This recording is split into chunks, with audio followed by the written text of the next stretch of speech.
Okay. And everybody, this is Jeff Dee, who is with Cavemaster.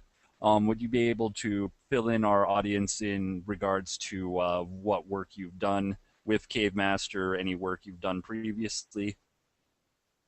Yeah, well, I got my start in the paper games industry as well, actually as co-designer of Villains and Vigilantes in 1979, which was folks call it the first complete superhero role-playing game.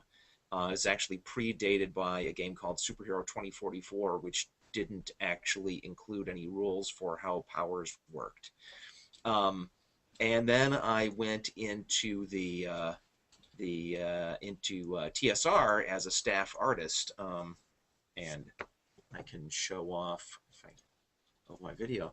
There's the module Tomb of Horrors, a later edition with cover painting by me, and I did a Oh, bunch of interiors and stuff. That's what is that? 81. Um, I've been lately. I'm well known for a series of Kickstarter projects where I'm recreating the artwork that I did at TSR because at some point between the time I left and the time they got taken over by Wizards of the Coast, some genius decided that they didn't need to store my original art anymore and they threw it in a dumpster. So I've been doing recreations like this from the non-human chapter of Deities and Demigods, the original yeah. AD&D Deities and Demigods. And also as stretch goals on those projects, I'm doing new illustrations. I think this is Hrugek, the bugbear god. These are drawings of characters that didn't actually have illustrations in the original books. My current project of that kind is a recreation of my very first professionally published work, which was the illustrations in Dragon Magazine #6 for the Legions of the Petal Throne Miniatures Painting Guide, article written by the creator of Empire of the Petal Throne, Professor M.A.R. Barker, and more about Petal Throne stuff in a bit. After leaving TSR, I worked as a freelancer a number of places. Here's a cover of a Star Wars adventure from West End Games with a cover painting by me. I'm showing the paintings. I actually did way more black and white illustration than than paintings back in the day. Uh, that's one of those things. Here's the 1982 edition of Villains and Vigilantes. I'm sorry, yes, 82 edition of Villains and Vigilantes. It was the original game had some issues, and we released a second edition, which is much improved. And my co-author on this and I, back in just recently in 2010, we released Villains and Vigilantes 2.1, which is updated with all new artwork uh, and it does some further cleaned up rules. We're actually and new adventures, and we also are working on a real revamped, new Millennium third edition of Villains and Vigilantes. I should read out some links people can go to find out about this stuff. The the You can find our Villains and Vigilantes stuff at Monkey House Games. That's our new company. That's www. Excuse me. That's monkeyhousegames.com. That'd be the easy way to find it. And okay, you'd have to go to Kickstarter and search for my name, Jeff Dee, and you'll find all the various projects I've worked on there. Here's some more stuff I did. This is a little self-published thing from '87 called Twerps. Luzaki is publishing this line of things now. It was a Hmm. kind of tongue-in-cheek, incredibly simplistic role-playing game in about 4 pages. there's a whole line of adventures for this too that you can get from him. In the meanwhile, I also released a second superhero role-playing game called Living Legends, which Monkey House Games is publishing alongside Villains and Vigilantes. This is more of an elaborate point construction system, vaguely like Champions, but using all the funny dice. My other game company, Unigames, published Pocket Universe, is a very compact, small universal game system, but not tongue-in-cheek as Twerps was. This is a real role-playing game system with like point construction skills and contacts and all kinds of stuff. And the first supplement to that was Teenage Demon Slayers, which is the Buffy the Vampire Slayer without a license supplement, where you make high school kids that fight the forces of darkness. And after that, we followed that up with Quicksilver, which is a complete fantasy role-playing game based on the Pocket Universe system. The gimmick of Quicksilver is that there's this magical material that if you're psychic, you can think at it and cause it to take on any shape that you want. And if you have the right skills, you can take your psychic energy and put it in the items that you've made to give them magical powers. So it's kind of like a universal modeling medium for magic items. We're currently very close to releasing a Pathfinder conversion of the Quicksilver setting. But the thing you brought up, and the most recent thing I've done, is this here, Cavemaster, also started as a Kickstarter project. It's hard to get these things on the screen.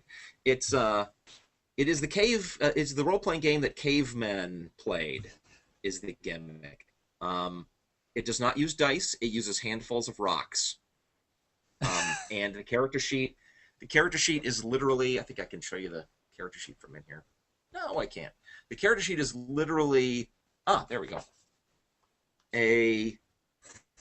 Video's behind a little bit. It is a picture of an animal skin that you draw. If you've got a fire and a burnt stick with like charcoal on the end, you scrawl the things that you need on this piece of animal skin to record your characters. And the basic mechanic is your abilities are represented by stones, which you pick up in your two hands and split them secretly so the other guy doesn't know what you've done. So you've got 5 rocks, right? Well, I might have 0 in my left hand and 5 in my right hand, or I could go 2 and 3, or 4 and 1, however I want. The other guy doesn't know, and they have to pick a hand. Then the other guy is doing the same thing with the stones representing his character's ability. You each pick one of the other person's hands, reveal how many stones you've got, and that's how pretty much every conflict in the game is resolved. And it's got a magic system, and it's got stats for dinosaurs for people who want to play a non-historical thing, and it's got science fiction-y stats for alien visitors and time travelers and all those other things for people that want to go there. That's Cavemaster. That's the most recent thing we've done, and it's going to be available to your local gaming store by Christmas. So if you go there and tell them that they can get it from Chronicle City, that would be awesome.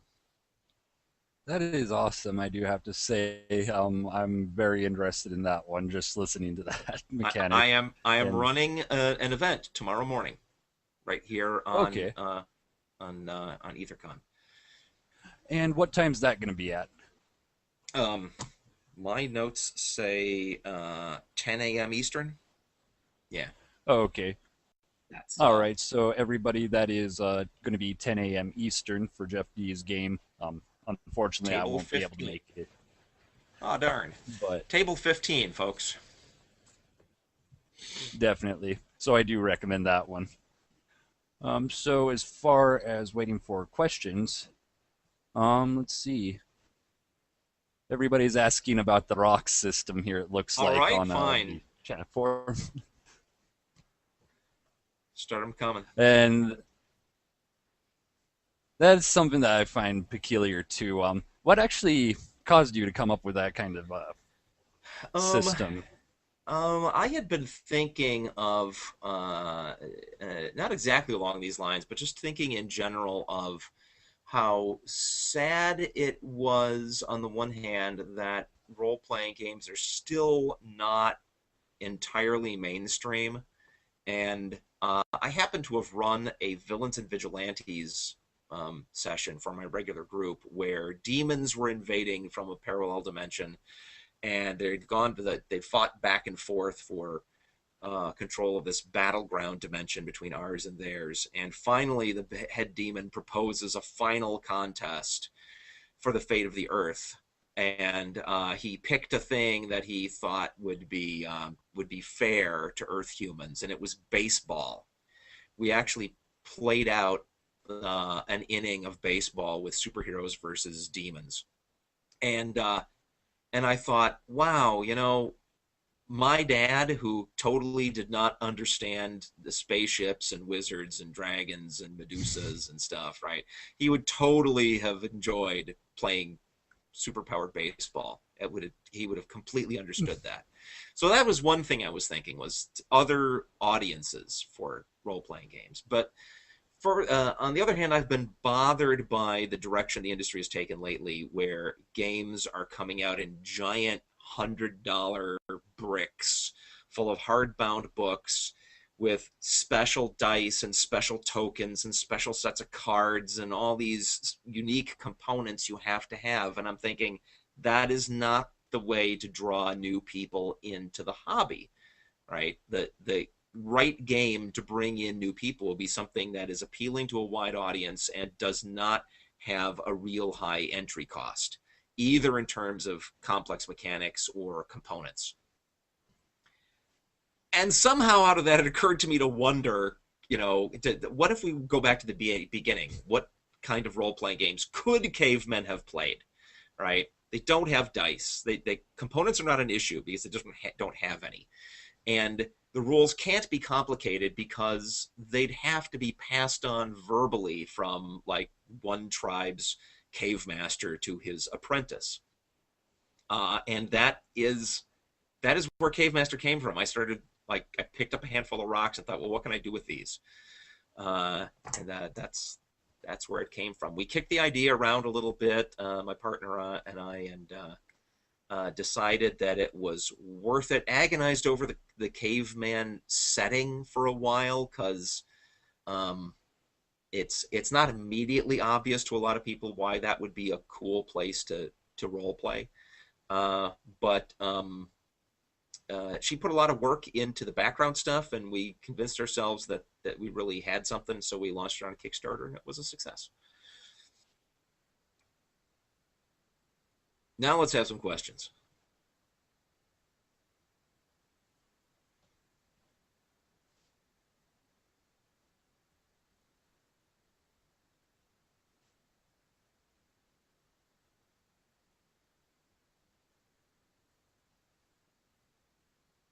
And Erik is frozen on my screen.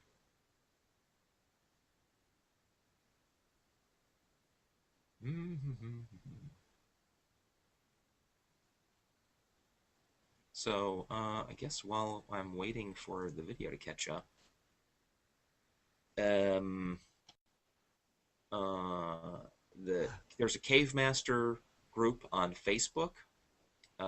Search for the Cavemaster space RPG group on Facebook. Okay. All right. There you And are. it, yep, seems like I had a connection issue here. Sorry about that one. It's all right. Um, Currently, I do have to ask. I am very looking forward to the Cave Master, however.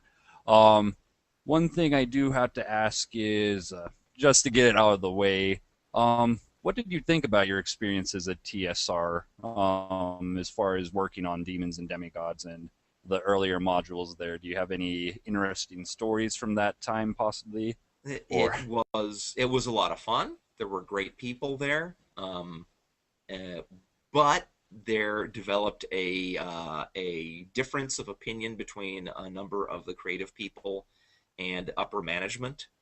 And so a bunch of us left pretty much the same day. We put on our sunglasses and our leather jackets, and we tromped down to what do you call it? Human resources to submit our resignations.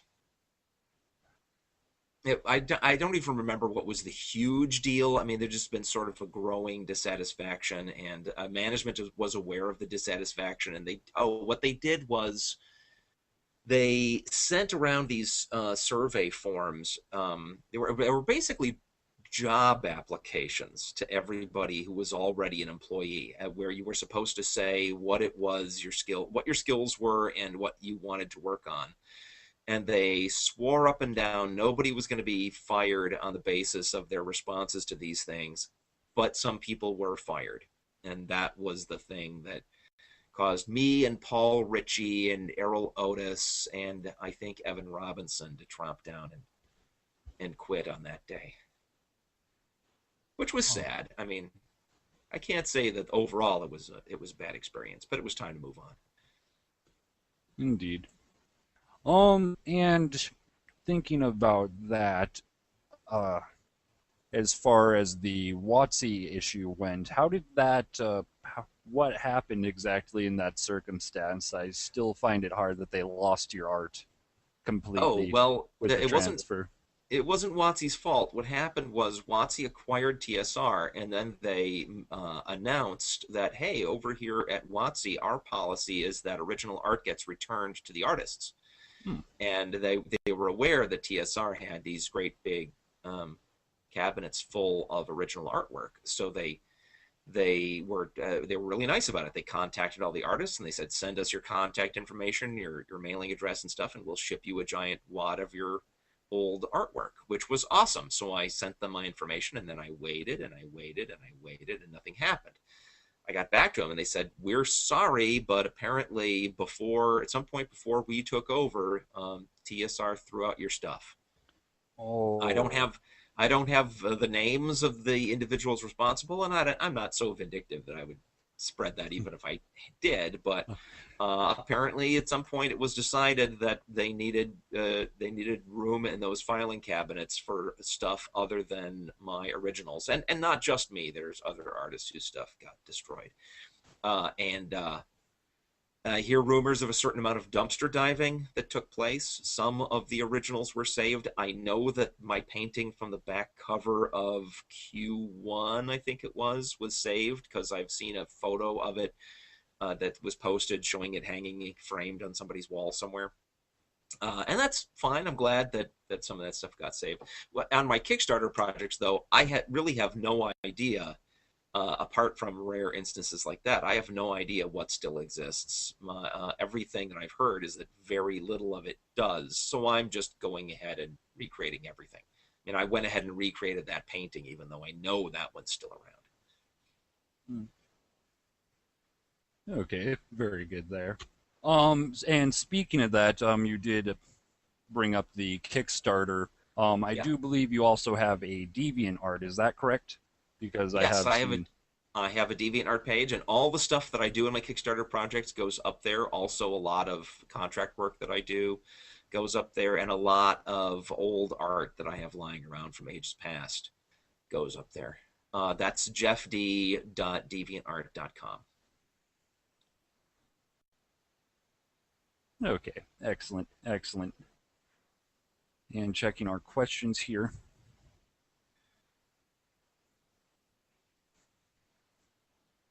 Let's see. And people are seeming to want to ask about the general art style of Cavemaster. Uh, Just as far as that character sheet looks very awesome. So, I mean, well, that's probably the easiest character sheet I've ever seen. I didn't do most of the art in Cavemaster. I was mostly the game mechanics guy. And my partner at Unigames, Tal Jamir Murr, did pretty much all of the research on Paleolithic life and creatures that were around then, and the technologies that they had. And my job was to convert all that into game stats for the what we call the Habilis system, the gag is that Homo habilis a million years ago came up with the role playing game mechanic with the handfuls of rocks. But I did a couple of things in there, and the art varies from attempts to make stuff that looks like cave paintings to her illustration style. Let me just pull up something. Here's a Terror Bird by Talia Mermer. She's really good. She's well known as the co-creator of the online game Furcadia. If anybody out there's heard of that, they're running a Kickstarter right now too. They're trying to get Furcadia onto a web-based platform so more people can play. Very good. Now, as far as bringing up that system, is there any specifics you can kind of divulge before it's released, or is that kind of an NDA thing? Which system are we talking about? Cavemaster, as far as it Cavemaster goes. is released. Cavemaster it's going to be in stores by Christmas, but you can get it from the PDFs from RPG Now right now. And also we have books. If you're in a real hurry, you can go to Lulu. The Lulu store is www.lulu.com/spotlight/UNI_games. I wish there was a way for me to share text on here, but I'm afraid that's the best I can do right now. Also on RPG Now, you can search for Unigames, UNIGAMES, on RPG Now, and you'll find all of our stuff in PDF form. Okay, very good there. Checking for further questions here.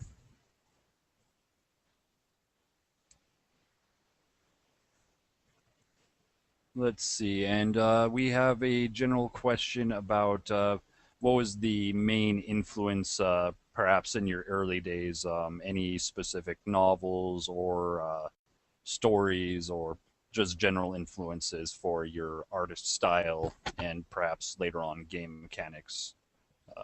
Artistically, it's interesting. The question is about book influences rather than other artists, but I'll throw that in too.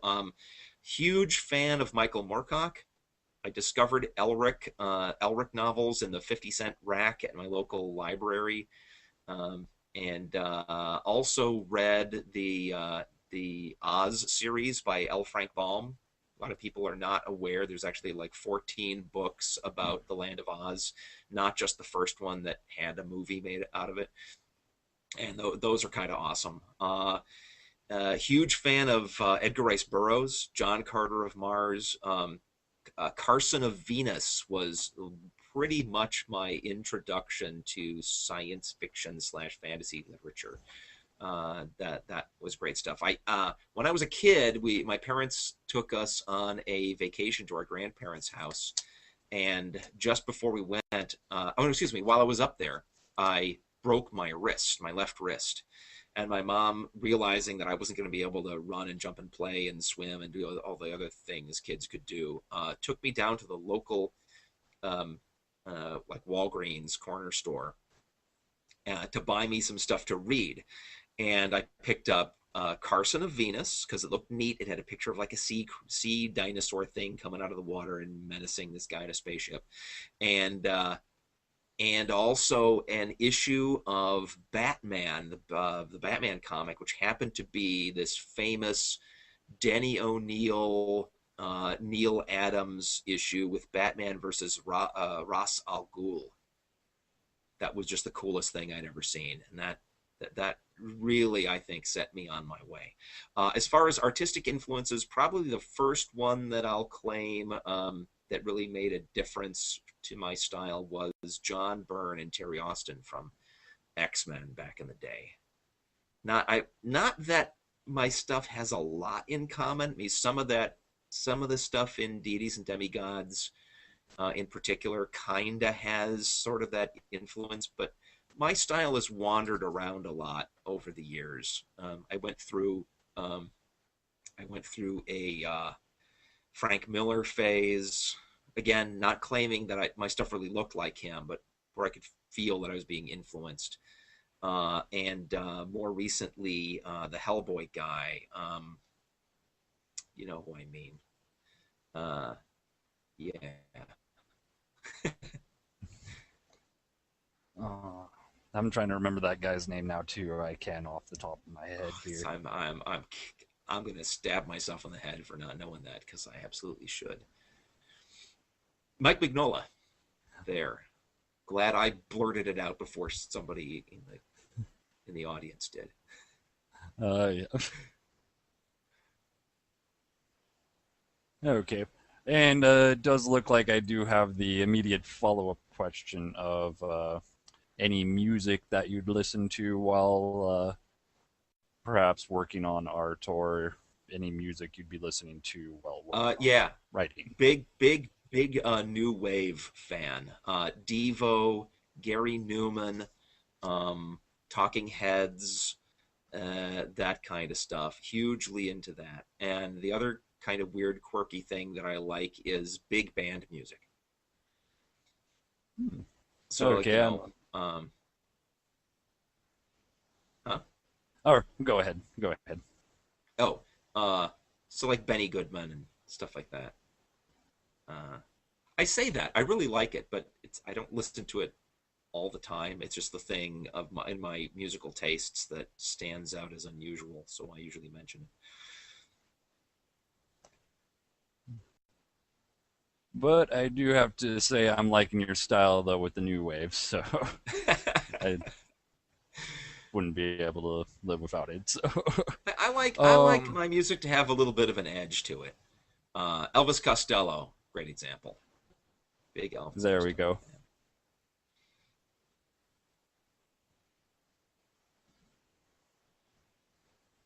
And it's looking like we do have a general question about have you ever met or associated with Gary Gygax? Oh, It sure. looks like. Yeah. When I worked there, they when I started at TSR, they had just split the company into two different locations. There was the office building in downtown Lake Geneva that was over the Dungeon Hobby Shop.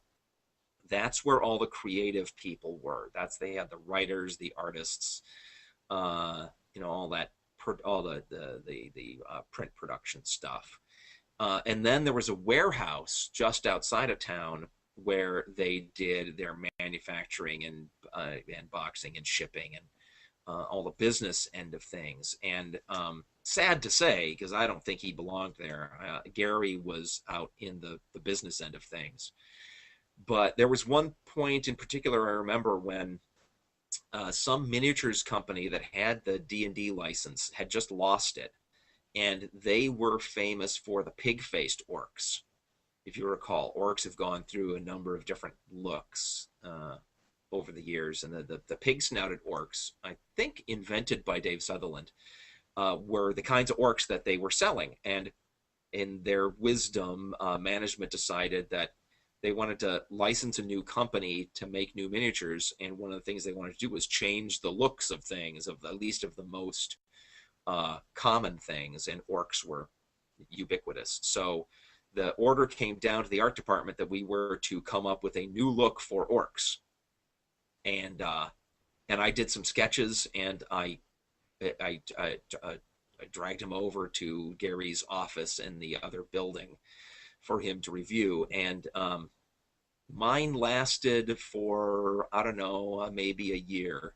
My orcs were more ape-like, and my goblins were sort of throwback fairy tale rotund bodies with spindly arms and legs kind of goblins. And then they changed again. Hmm. Oh, that's all interesting. That's actually, I can't say I was ever kind of aware of that information. Nice That was guy. probably around To, to get directly to the question, Gary Gygax, nice guy. Never had an issue with him myself. case anybody Very cares. good. Yeah, I'm trying to remember who that was. I believe it was Raul Partha that might have had that license but lost it. But I then really again, I'd don't. have to. I Yeah. really don't know. Actually, here's an interesting question. As far as your own role-playing experiences goes, do you have a favorite character that you've ever ran, or yes, it does seem like a general. Have you ever had a favorite character running a role-playing game? Um, there's one character. Well, obviously, my personal villains and vigilantes character, Gauntlet, who has appeared in all the different V&V rule books. Okay, not the original one, I guess. In Villains and Vigilantes, yeah, us goofy high school kids decided that the right way to do a superhero game was your character should be you, but with superpowers. And your campaign should be set in like the real world, except that there's superheroes and villains in it. So all of us in the original V&V campaigns were playing characters that were actually us, but we had powers. And my character Gauntlet, which was me, his origin was that I got hired to be a like a test pilot for this combat gear, which is completely ridiculous, right? You think about it. What was I, 17? Yeah, my part-time job is I test these energy weapons. But they turned out to be bad guys, and they had hired me because they thought, well, this kid for sure is going to lose when we send our hired villain up against him to steal the technology, see? But it's not really being stolen. That's just our way of getting it to the bad guys, and then they're going to pay us under the table. But I won the fight, and I got to keep the gadgets. So that was Gauntlet. I played him for a long time, and he's still a major NPC in my superhero campaign. Another one I remember is for a while I ran an I think it was a D&D rules cyclopedia campaign. This wasn't all that long ago, maybe 12 years or so.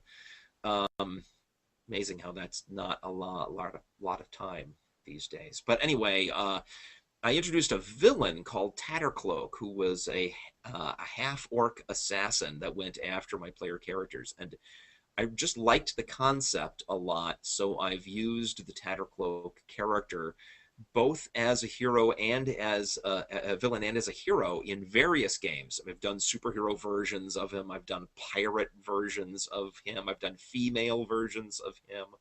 I played Tattercloak as my character on Worlds of Warcraft when I played that for a while. The basic premise is there's an ancient magical artifact that is this cloak that provides protection and gives you amazing acrobatic abilities, and you can glide a little bit and stuff. But it's so ancient that it appears to be falling to pieces, and it's the Tattered Cloak. And the good guy versions of Tattercloak are usually the child of a crime boss who used the cloak and had it used the name Tattercloak and was like a scary underworld figure, but then died, and the only thing left to the offspring was the cloak, and they decide to use it for good, not evil. So, in fact, on my DeviantArt page, you can see one page of a like um, electronic comic that I set out to do with him. I only ever got the first page of it done, and the technology is really primitive. I was trying to do this like when computer graphics was pretty much limited to about 16 colors. But you can see what that was all about.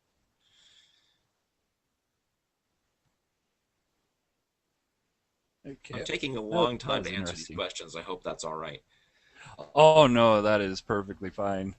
Can I ask how Let's many people see. are paying attention to this? Do we have more than two? I got.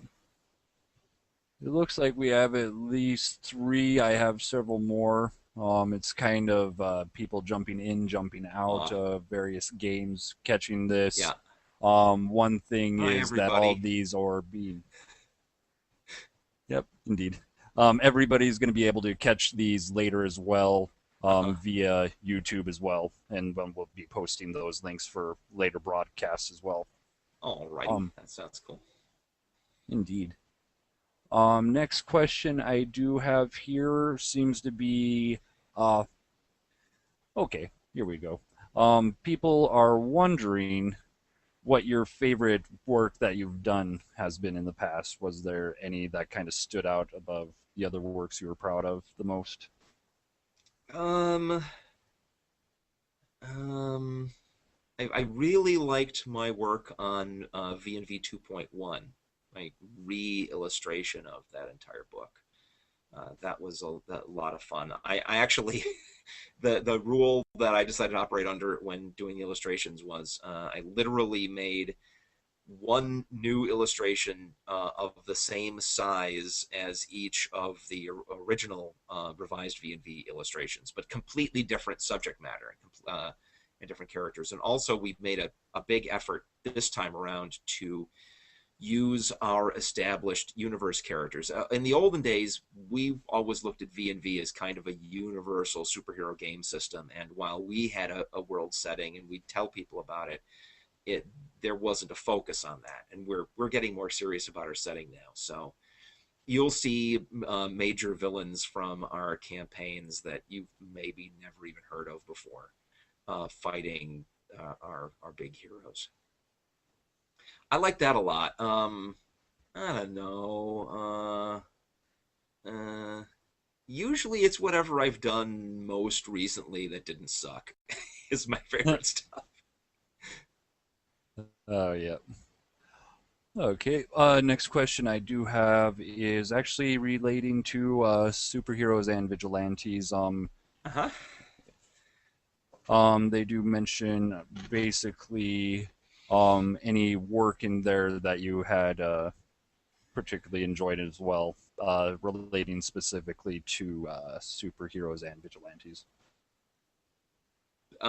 If they mean the role playing game, villains and vigilantes, yeah, that was what I was Or just talking about. villains and vigilantes. Oh, my apologies there. Um, the yeah, like I said, I think my favorite stuff I've done recently, apart from, I mean, if I went through a huge stack of all the work I've done on my Kickstarter projects, there are individual pieces there that I'm really pleased with. But as a body of work, the thing that I think came out really well was that. I don't know. It's a little harder for me to get excited about recreating my old TSR stuff. I'm glad to do it, and I'm glad that people are helping me to make these things exist again. But really, I have the most fun on the stretch goals on those projects where I get to do the new pictures.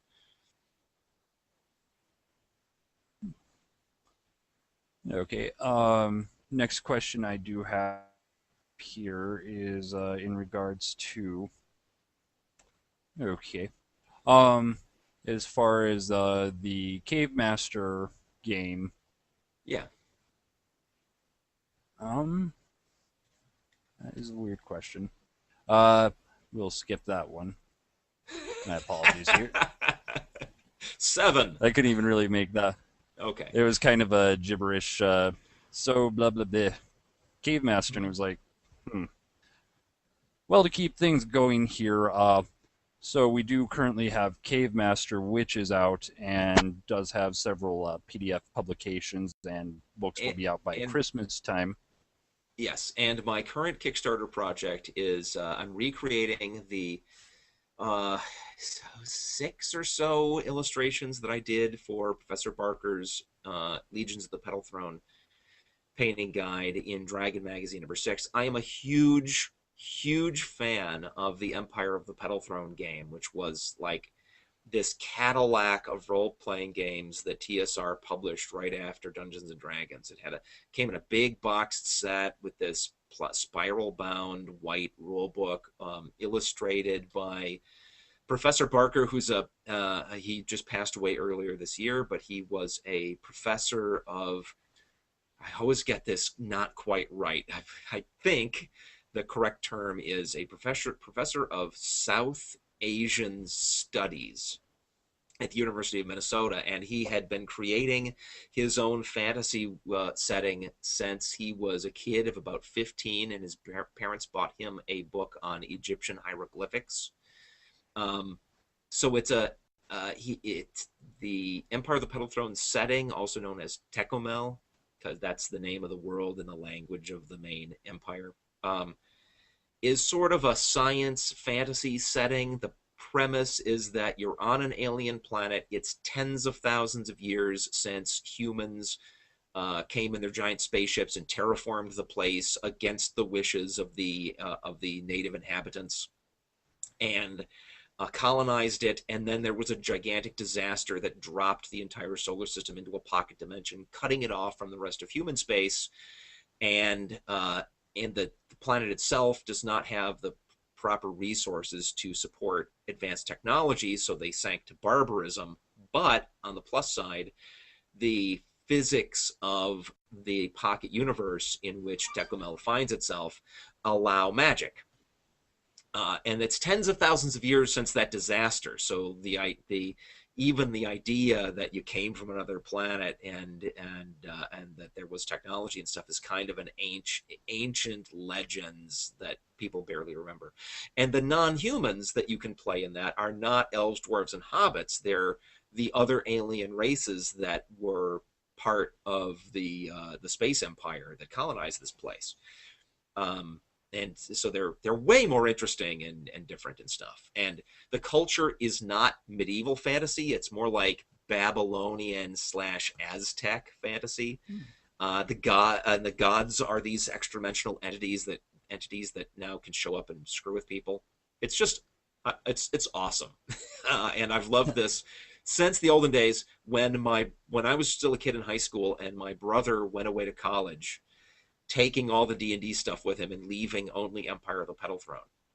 In fact, the very first superhero battle that Jack Herman and I played out when we had the idea of doing a superhero game used the Empire of the Petal Throne game mechanics, only we built Spider-Man and the Human Torch and just made up rules for the flame powers and the webs. And after having made up those rules, we thought, if we just kept going and made up rules for everything, we'd have a superhero game. I went on this subject. Oh, so the other thing I haven't mentioned yet is I've gotten permission from the Tecomel Foundation, which is the organization that is now in charge of the rights to Professor Barker's setting, to do a new role-playing game, which is going to be called Bethorm, which is the Tsolyani word for a pocket dimension. It's going to be Bethorm, the plane of Tecomel.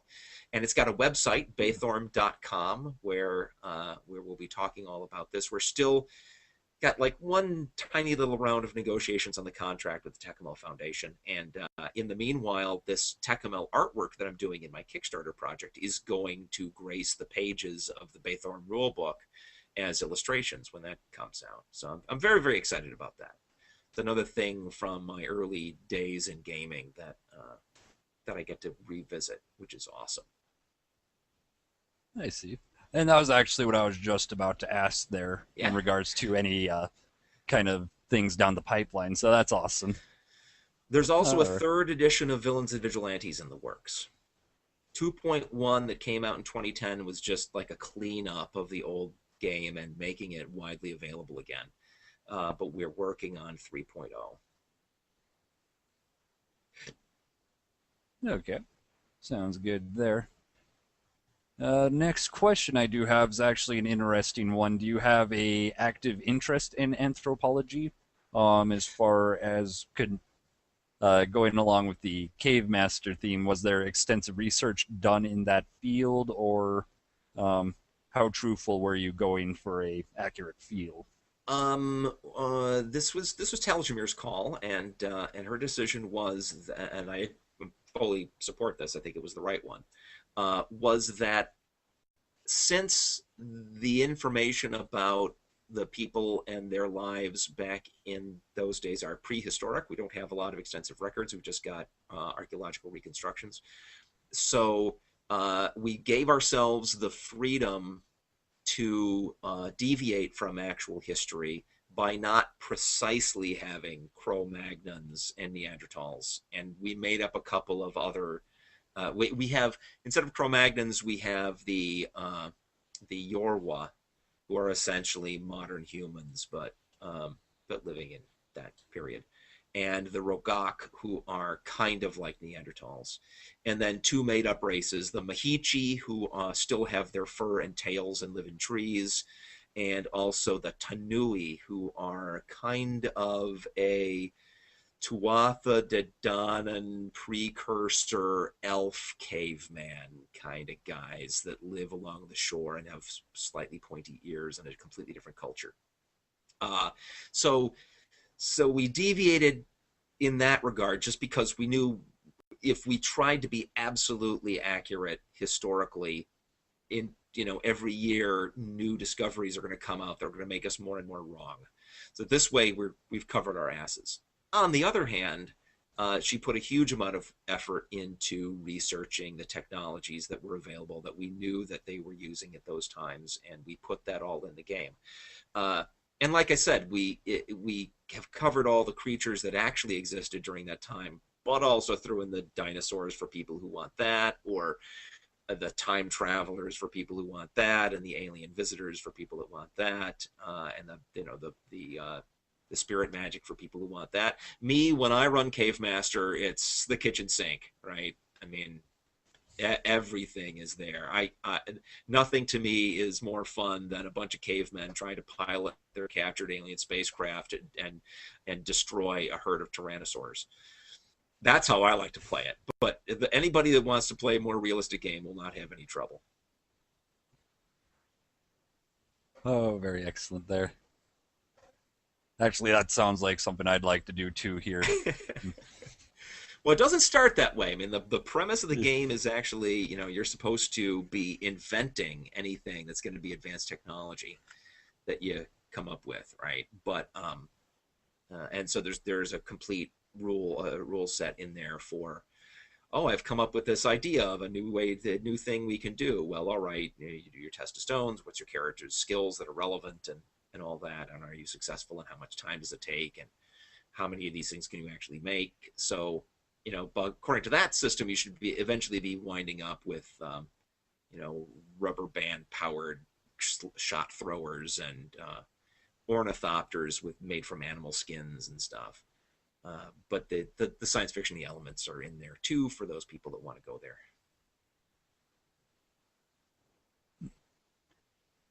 Okay. And I do have another question coming in. One stating, as far as all various influences considered, are you more a fan of science fiction or more superhero-esque stories or of fantasy? The reason I love superheroes is because it's anything goes. A superhero, and that's why superhero games are hard to design, because they have to be able to do everything, and I like that. I'd like to bash as many different genres together as I possibly can. That's overstating it a bit, but yeah, I love me some superheroes. When I read science fiction, I generally want it to be hard science fiction, because I find that more impressive. But I can enjoy a good science fantasy too. I just don't take it as seriously. A huge fan of the Song of Ice and Fire series from George R. R. Martin. I was reading those books years ago, when a game master that I was playing under told me, "Hey, these are really awesome." And he was right. Those books inspired me to run some of the best fantasy RPG sessions that I ever ran. All right, excellent there. Um, I do have one random question coming in about, have you played D&D since your time at TSR, or have you drifted to your own projects and maybe other different varying game systems? I'll play just about anything, but when I run stuff, I generally am running my own things. And it's it's a little unfortunate because I'm even if I'm satisfied with somebody else's system, my players generally aren't because I've trained them up to be used to the assumptions of my game mechanics. Uh, I recently tried to do I think second edition Warhammer RPG campaign, and that got in about 2 sessions before my players started complaining, and I had to switch it over to Pocket Universe. Um, I have a soft spot in my heart for the Chaosium basic role playing system. That's one of the first early games that really impressed me, specifically on the question of Dungeons and Dragons. I I don't go out of my way to play D&D anymore, but I'll play it if that's what's being run. I absolutely nothing against the creators of D&D, but I think that the technology of the philosophy of game design has moved on, and I prefer games that take a slightly different, more advanced approach. And I think I was telling somebody somewhere recently, what I look for in a good game system is I want it to do as much work for the GM as possible in terms of having rules that make sense, that cover the kinds of things that you're always having to deal with as a game master in a role playing game. But I want that set of rules to be as small and compact as possible. So lately, that's been my design philosophy ever since Pocket Universe. That has been where I'm trying to go with my designs. And the Habla system is kind of overkill on that particular angle, but it works. We've played a number of different games with the Habla system, by the way. We did a couple of episodes of a Star Trek game where it was we used glass beads that we called dilithium crystals instead of rocks for their abilities. We've talked about like a gun fu Hong Kong action game with bullets in your hands, handfuls of bullets, but we haven't actually tried that yet. I imagine it would work. I mean, you could do a gardening game and it could be dried peas. It doesn't anything that can be small objects you hold in your hand. Okay. And okay, Hong Kong bullets. I want you to make this into real. Fistful of bullets will be the name of that game. Okay. It does seem like we have one last question here. Generally, how do you think the uh, feel of the RPG industry is going to go in the next few years? Are we going to keep advancing with more outbranching RPG mechanics, or is the retro clone movement of trying to get back to that earlier first and second edition D&D going to push us back to that style of play again? What I keep wanting to see, and I've seen a little hints of it here and there from the retro clones, is rewinding back to that point and then making some fundamental improvements to the approach. I've seen a little bit of that, but I have yet to see the retro clone that just sort of has a D&D veneer to it, but under the hood, it is a more solid set of mechanics. When I say that, I mean obviously you can play D&D and have a perfect good time. Nothing wrong with that.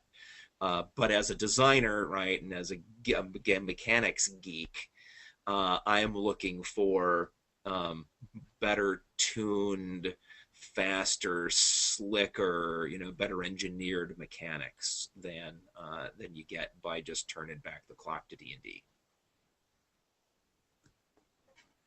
Okay, Where sounds good. the industry is going, I Yeah. keep sort of going off on a tangent and not directly answering the question. No worries there. I have no idea. I would sure. I don't. I think the cat's out of the bag as far as new game systems. And I think that the time of the dominance of the D20 system is over. But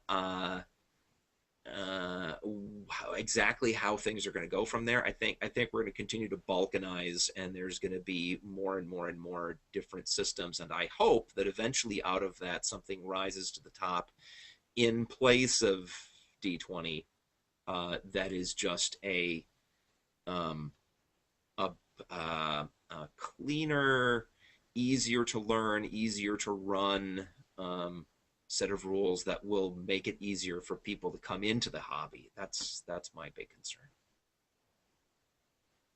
All right, and sounds good.